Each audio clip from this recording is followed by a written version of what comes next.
35 வருஷமா ஒரு மிகவும் புகழ்பெற்ற பல்துறை வல்லுநராக, பல மொழி பேசுபவராக, பல்வேறு அனுபவங்களை பெற்ற ஒரு லீடர்ஷிப் கிட்டேந்து அந்த பட்டனை வாங்கி இவரு அந்த டார்ச்சை தூக்கிட்டு ஓடுறது இருக்கு பாருங்க, அது பெரிய சவாலுங்க. அது நான் ஆனஸ்டா சொல்றேன். என்கிட்ட கொடுத்துருந்தாங்கன்னா, ஐயா சாமி இதுக்கு நான் ஆள் இல்லைன்னு தான் சொல்லுவேன். I cannot to that. 35 வருஷமா போற இடமெல்லாம் அம்மா அம்மா அம்மா. அவங்க சாகிற நேரத்துல குளோரியினுடைய உச்சத்துக்கு போயிட்டாங்க. அந்த உச்சத்துல இருந்த ஒருத்தர்டேந்து அந்த பேட்டனை வாங்கிட்டு இவரு தொடர் ஓட்டத்துல ஓடுறதுங்கிறது அவ்வளவு எளிதில்லை. இந்த காலகட்டத்துல அவரை தவிர இன்னொருத்தரால இந்த ரோலை பிளே பண்ணிருக்க முடியுமா எனக்கு தெரியாது. அவரு தான் சரியா பண்றதாக நான் நினைக்கிறேன்.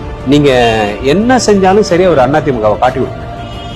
நம்ம ஊர்ல எல்லாம் பாத்தீங்கன்னா வீடு கட்டும் போதே அந்த கட்சி சின்ன உதயசூரியன் போட்டே வீடு கட்டுவாங்க, ரெட்டையில போட்டே வீடு கட்டுவாங்க. அந்த மாதிரியான ஒரு இந்த டைடு இந்த உள்ளுன்னு சொல்லுவாங்கல்ல, அந்த மாதிரியான ஒரு மனிதர். ஏன்னா அவருக்கு பல்வேறு அனுபவங்கள் இருக்கு.